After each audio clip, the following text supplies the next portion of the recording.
Okay. Hello, how are you today, Miss Ruby?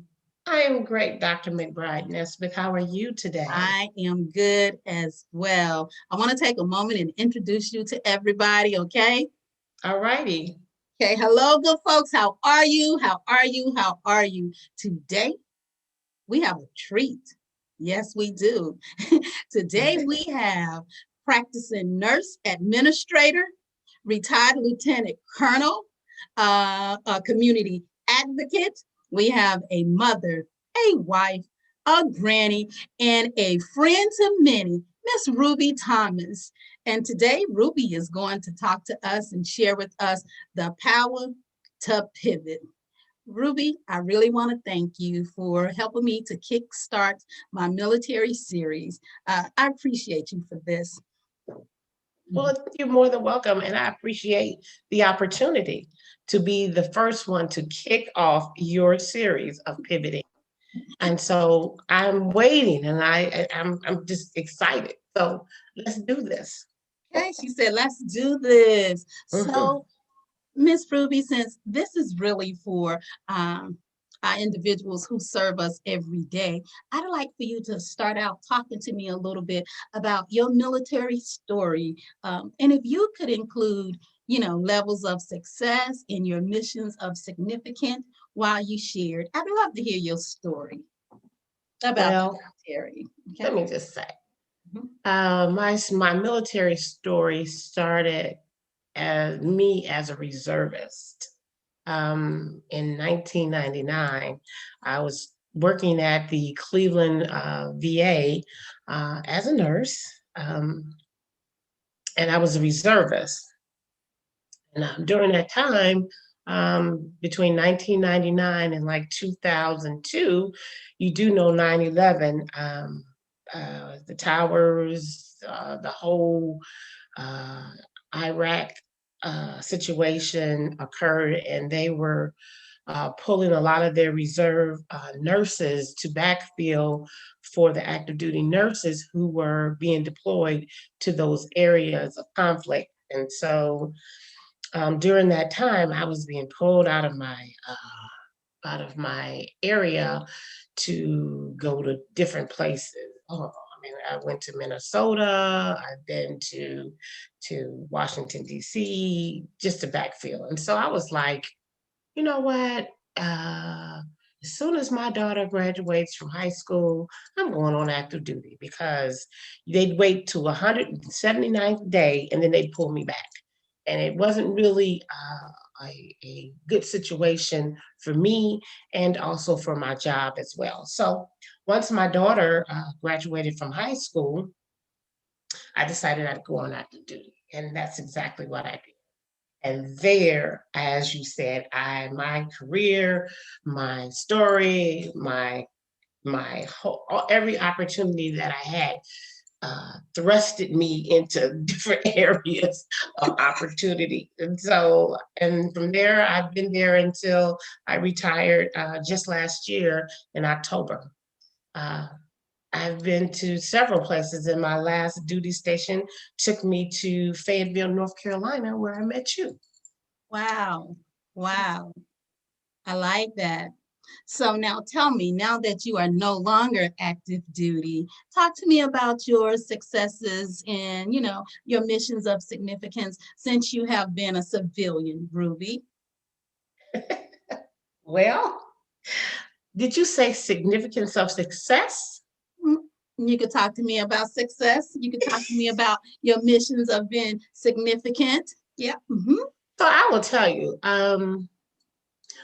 when I retired, I decided that I was going to be someone who was a greeter at Walmart. I That's fun. said, I said, Sounds like fun. right. I said, I'm going to just go to Walmart and be a greeter because my personality would allow me to just do that. However, being the nurse that I am and loving to serve and, just the empathy that I have for people just wouldn't allow me to serve in that capacity as just a Walmart greeter.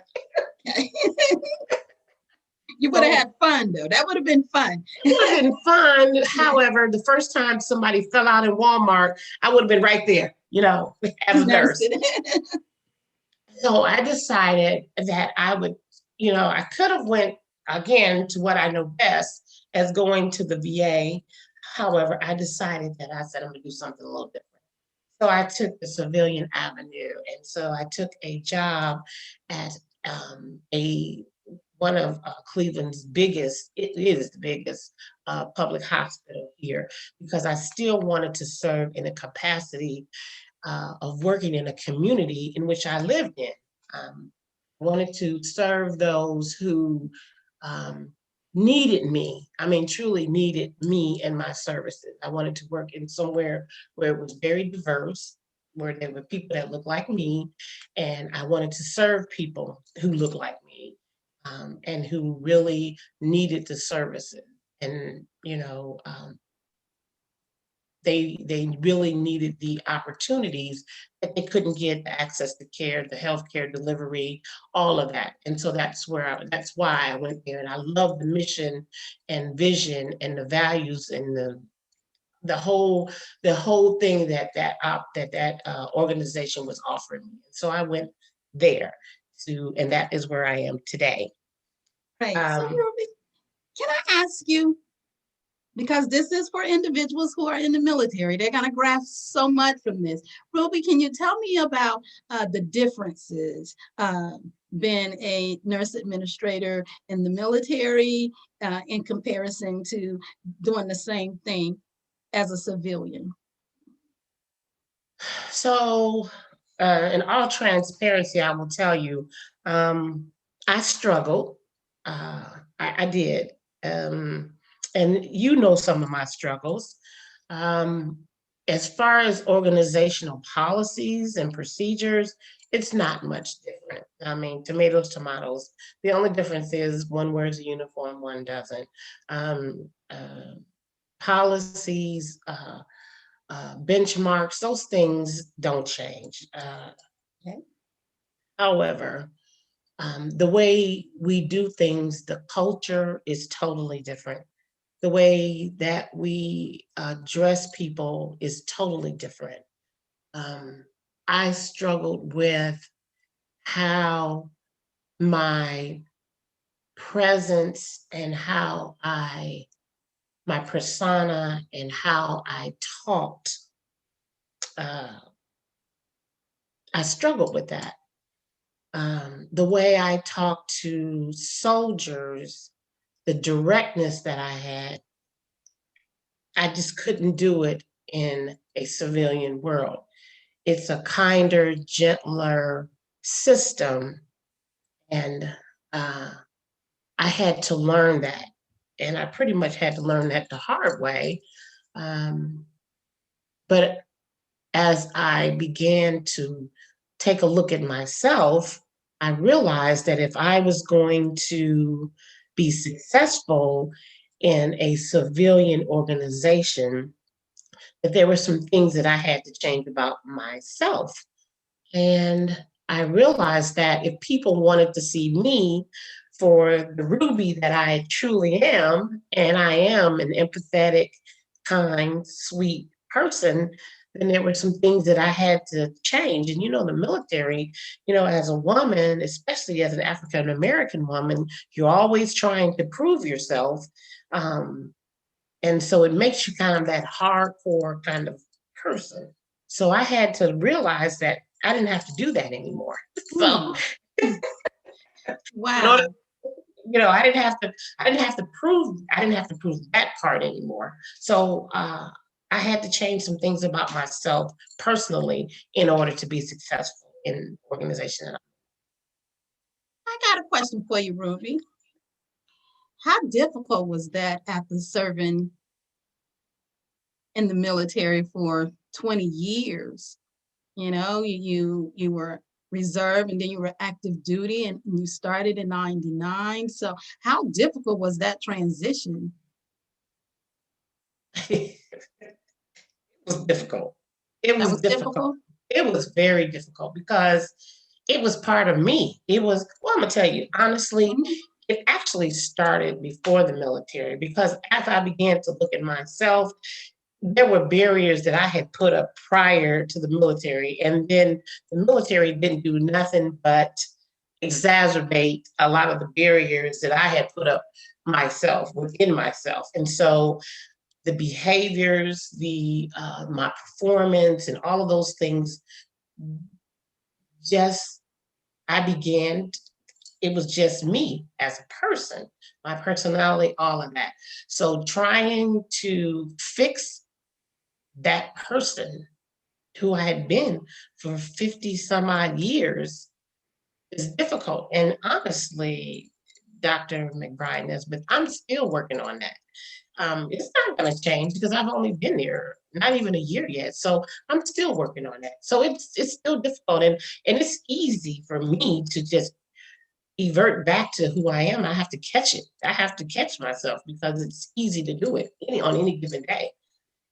I work on that She said, I work on constantly. that daily, consistency.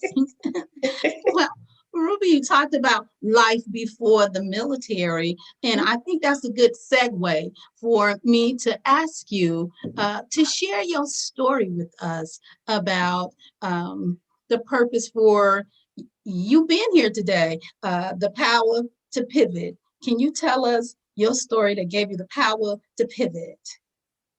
To pivot into where I am today, to pivot to, so I will just tell you, I am a success and a significant story. You use those two words here because I had them both, and I had to actually look up the definition. I'm a pretty smart person, but I had to look up those definitions, and I'd What did say you find, Ruby? Can you it share said those, it how says you define it that? says success is favorable or a desirable outcome. And then it says significance has some kind of great importance. And I think I am both of those.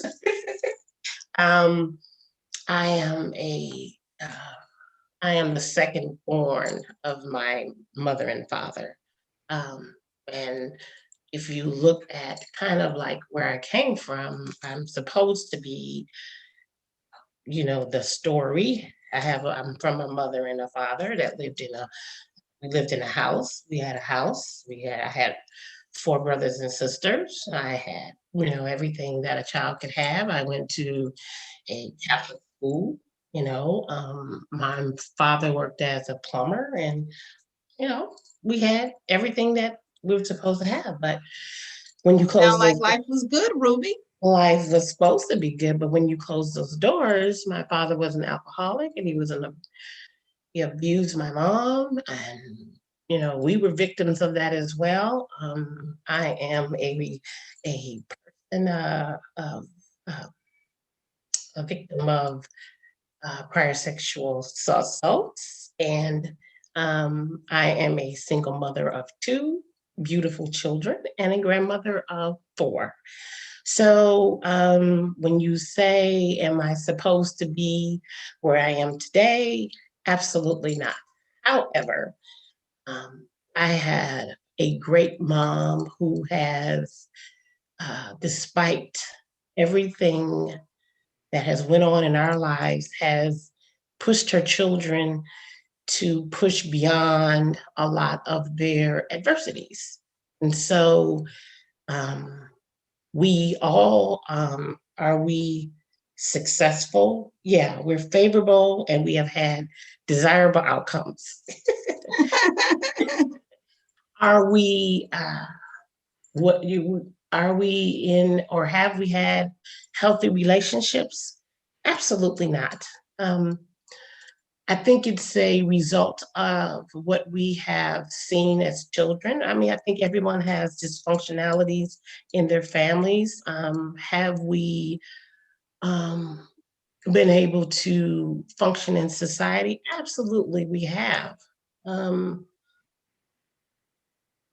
but unfortunately, in the era that we grew up in, it was the norm. And so we have allowed ourselves to cover up a lot of the things and make it what it is. it, what it was. And we've raised our children the best that we could, giving them the things that we didn't have. And was it the best thing to do? Absolutely not. I know for me, I can't speak for my brothers and my sisters, but I gave my children things that I didn't have because I thought what I was doing was better for them because I didn't have it. I smothered them with love. I gave them that extra attention, and I might have crippled them a little bit You think? because, yeah, a little bit, a little bit. I think, I think I did. Um, but it is what it is. However, there was a point in my life where people told me no all the time. They told me that I couldn't do Mm. something, or they told me, which made me very, very self-conscious about the way I looked or how smart I think I wasn't. And so that's what thrust me or pivoted me into doing the things that I knew I wanted to do.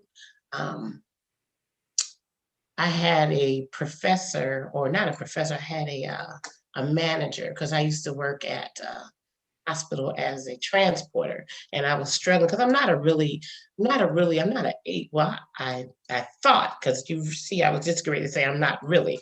I thought I wasn't a smart person, an AB student, and I was struggling going to school with my children. And I remember him asking me, I told him I wanted to be a nurse. He said, "What are you going to school for?"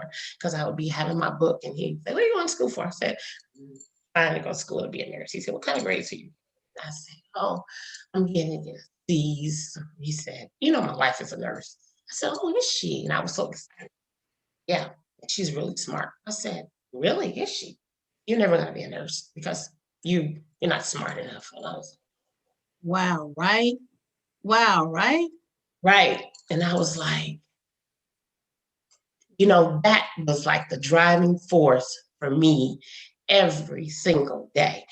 He said, "You're not gonna be a nurse. You're not gonna be a nurse." Every day that was the driving force for me. Here I am today. Favorable and a desirable outcome. I have attained that success. Hey, Ruby, C's get degrees. Yeah, yeah, Absolutely. yes. Mhm. Absolutely. And C's are not exactly a tell-all story of the kind of person that you are in your performance. But I didn't know that then. I did know that then. I know that now. I can share that now with other Absolutely. individuals. Right, right, Absolutely. right. Ruby, tell me, what is it that you might want to share with other high achieving, smart, conscious women such as yourself uh, that may be an inspiration for them to embrace their power, to pivot? High achieving or Yeah, you so are a high achiever. You look at all that you've done. I will tell you, being a woman who has had to prove herself in at so many levels. Mm, There are points where you feel as though you're still not adequate enough. wow. You do. I mean, I go into some places or some meetings, well, right now they're virtual, and there's still no one that looks like me. And I always have to have my game face on all the Gotta time. be ready. You have to be ready, right, Ruby? Yeah, and I have to feel like when I open up my mouth, that what I have to say has to be significant, because I may not get that opportunity because a lot of times I find that, and it might just be me. It might not be them. It might just be me thinking that way. But I always feel as though whatever I say, whenever I get the opportunity to say something, it better be significant and it better be on point. So for me, I always say to know your craft, Mm. know what you're talking about, and it's not necessary to always go on and on and on and on and on or to prove a point. I found that out the hard way. I don't have to always prove what I am or who I am. But when I open my mouth to speak, it better be significant and it better be relevant and it better be something of importance, what it is to what we're talking about. That sounds like power. I like that. I like how you just defined power. That was power, and that will allow you to pivot. That's great. Ruby, I think this might be my last question. I want to know how you have used your power to pivot to impact, you know, first your family and then all those soldiers that were under you in your community. How have you utilized that power to be able to impact your family and the military in the community?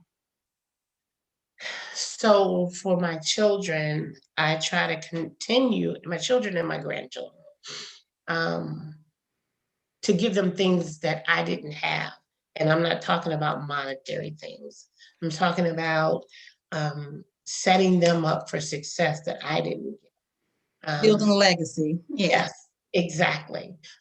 Leaving them things that when I am gone, they will have the opportunities that I didn't. Whether it's real estate, whether it's insurance, whether it's those things that they will have to continue my legacy. I have 4 girls and I'm a finer woman. So I know that I will have legacies there as well. They bet not do anything different. Also, I have opportunities on my job to open doors for those who who don't have the opportunities or may not get the opportunities. I interview women all the time, and on my unit, I want diversity. You know, I want males, I want females, I want LGBTQT, Mm-hmm. XYZ, whatever it is. IA. I, I want, I am like our 46. I want my floor to look like America. So I have that opportunity, and that's what I'm going to do on my floor. And it was amazing that I just had this conversation the other day that somebody said, your floor looks so diverse. And I said, it's supposed to, because What it's supposed to look like. that's what the community out there looks like. And my patients are very diverse. And so they need to see nurses that they are able to connect with. You know what I'm saying? And Yes. so, Share what's really right, going on with them. Yes. right. So that's how I help my community. And as long as I am in that position to do so, that's what I'm going to do. And part of the value system uh, of that hospital is inclusion and diversity. And that's what I'm supposed to do. So that's how I do it, Dr. McBride. Man, Ruby, it was great having you here today. I am so excited. I really hope that our military and other individuals will really be able to glean a lot from all that you shared with us today. Thank you for sharing your story. You are more than welcome. And thank you for having me.